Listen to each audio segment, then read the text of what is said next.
Enforcement Bill, second reading. Siobhan Bailey. Yeah. I beg to move this bill will be read a second time. Mr Deputy Speaker, it should not be controversial across this House that parents should be responsible for their own children unless they really cannot do so and need help. That parental responsibility is in all of us, and the state welfare benefits and the state systems in many other ways will step in to support families where it's absolutely necessary to do so. But too often parents are let down by ex-partners for a range of reasons, and they do not receive the support that they are due financially or otherwise. Mr Deputy Speaker, so in the case of child maintenance issues, parents who are receiving the money and in many cases relying on that money to live on, should be able to trust the child maintenance system to move as swiftly as possible to help them to recover maintenance arrears where it becomes necessary to do so. And I'm interested in this area from my experience as a family law solicitor, from my constituents who regularly bring child maintenance matters to me, and they're incredibly complex, and also because this is an area of government business and a fantastic department that works incredibly hard to help people that come to them with their issues that can actually lift children out of poverty. So I want to give the Child Maintenance Service, my constituents and everyone involved as much support as possible to do their job, which is where this bill comes in. So this is an important measure to improve the recovery of arrears from parents who have failed to meet their financial obligations to pay child maintenance. Before going into more detail about what this bill aims to achieve, it may be helpful if I explain the purpose of the Child Maintenance Service for anybody that is not aware. The Child Maintenance Service, CMS, is to facilitate the payment of child maintenance between separated parents who are unable to reach their own agreement following separation. This is an incredibly challenging job done in very difficult circumstances. Many members will have experience of the Child Maintenance Service through their constituents. Some of that will be positive, some of that will be negative.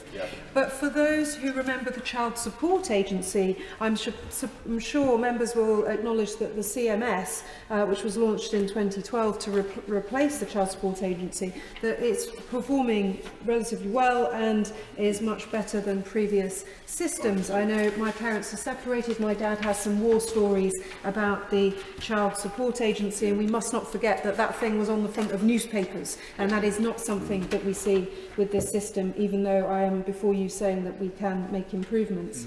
So to emphasise the importance of the service, I should say that in the last 12 months, over £1 billion of payments were arranged or collected through the Child Maintenance Service. So the 2012 Act, so the 2012 Child Maintenance Service maintenance calculates payments so that they're fair and affordable for both parents, and that's really key for these things to be successful. The CMS uses a gross income for calculation, whereas the old system was based on a net income. And to keep the impact of the calculation broadly the same, the 2012 scheme introduced modifications to the percentages with the banding system.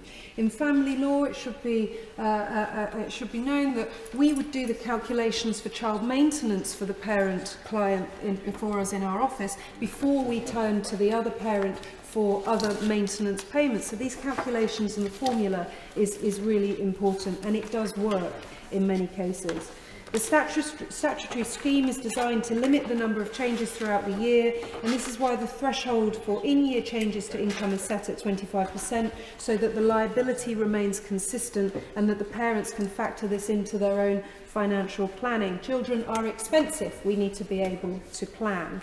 The CMS manages cases through one of two services. The first one is direct pay, and the second one is direct pay, collect and pay, sorry. But for direct pay, it does what it says on the tin. CMS provides a calculation and a payment schedule, but the parents are effectively arrange the payments between them. For collect and pay, CMS calculates how much maintenance should be paid, collects the money from the paying parent and pays it to the receiving parent. So a much more interventionist activity. Cases in collect and pay tend to include parents where a collaborative arrangement has either failed or has not been possible to achieve. Paying parents on collect and pay are therefore considered to be less likely to meet their payment responsibilities. So the difference child maintenance payments make to children's lives is critical, and the CMS take action to tackle payment breakdowns at the earliest opportunity to re-establish compliance and collect unpaid amounts which have accrued.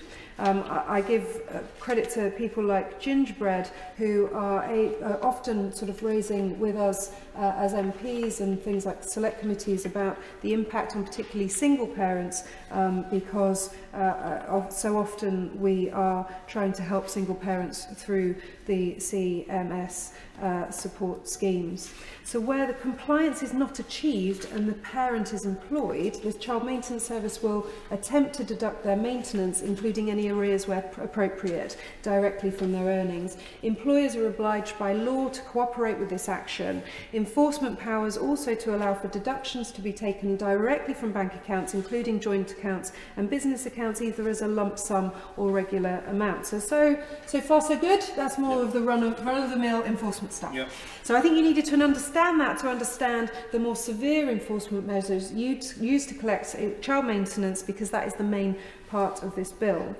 So the Child Maintenance Service is committed to modernising and improving, and as part of that commitment, the Child Maintenance Service is reviewing the enforcement powers to make them as effective as possible in recovering arrears from parents who are failing to meet their financial obligations to their children. Under current legislation, the Child Maintenance Service must apply to the magistrates or the sheriff courts to obtain a liability order before the enforcement powers, such as instructing enforcement agents or sheriff officers, to get the use of the more stringent court-based enforcement actions. So there's an extra step to go to court to get this stage of enforcement. For example, the enforcements can include disqualification for driving or disqualification from holding a UK passport, and to commit a non-compliant parent to prison. So really serious stuff.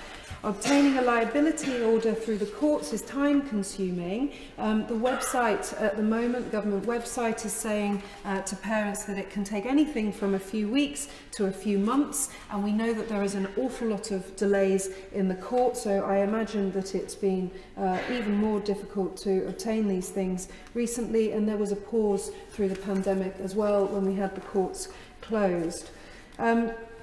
That delay has a consequence for the receiving parent and children due to the delays in receiving child maintenance. Delay is bad for children. We know that is a principle that underpins much of family law in general. Furthermore, this additional step in enforcing debt is no longer required of other government departments such as HMRC. So we're doing what my bill is trying to achieve in another department, so therefore give it to me, because we can do it in the CMS. What we're trying to do is a lot of speed as well. So the bill will repeal sections with the Child Support Act 1991, which require the Child Maintenance Service to apply to the courts, and stop that action of applying to the courts to obtain a liability order by making amendments to uncommenced powers within the Child Maintenance and Other Payments Act 2008. Those powers, once enacted, will allow enforcement measures to be used more quickly against parents who have failed to meet their obligation. I will do, thank you. I'm very grateful for the honourable member for giving way. She makes a very good point that a procedural step of requiring the department to apply to the courts for a liability order under the current system creates delay. Does she have, through her experience, can she give an indication to the House of the sort of period of delay that you're talking about?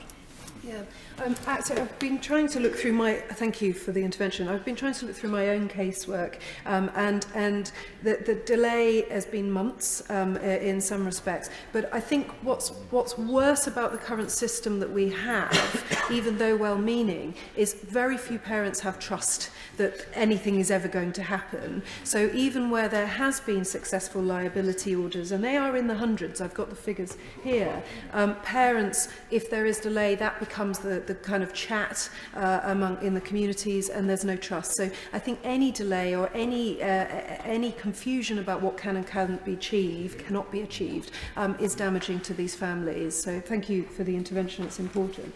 The bill in order to preserve the safeguards for paying parents, the bill will make provision for secondary legislation to allow the paying parent a right of appeal to a court against an administrative liability order. So there will be appeal rights. The first regulations relating to appeals against liability orders will be subject to the affirmative procedure. This bill will operate across England, Wales and Scotland, as these are all part of the same child maintenance regime. The court system governing the enforced collection of child maintenance is also governed by broadly the same statutory provisions in both England and Wales.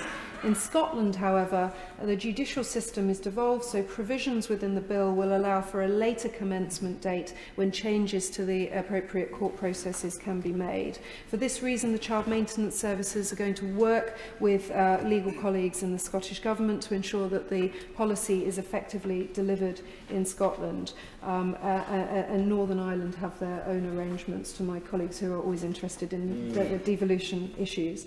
So to conclude, I mean, this is quite a techie thing. This is nerdy, which is why I like it. But this has a genuine change to families on the ground, both in avoiding the delay, which is harmful for children, both in I will give it. I'm very grateful to Ed. She makes a fantastic speech, bringing forward a great piece of legislation. I was in the House only a few weeks ago supporting the member for Hastings and Ryan, making her changes around CMS for those who suffer from domestic abuse, trying to get payments out.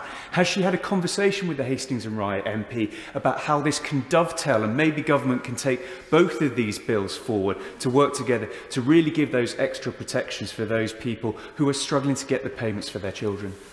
Thank my honourable friend for the intervention. I actually read all of Hansard, including his many interventions on the honourable member. Hastings is right. So I think, Mr Deputy Speaker, he just wanted to show you he really knows his stuff. But he is absolutely right that the honourable member for Hastings Ryle is bringing through a bill in the House as well that's going to protect people who have experienced domestic abuse. Because so often where there has been domestic abuse and a breakdown of relationship, there is no payment between the parents, and it's probably very unusual for the department to be having to deal with two bills, but we have very enthusiastic members of Parliament that want to help families that are caught up in this system. So I have real confidence in the government teams and the ministers to use the corporate knowledge throughout both these bills and get this done.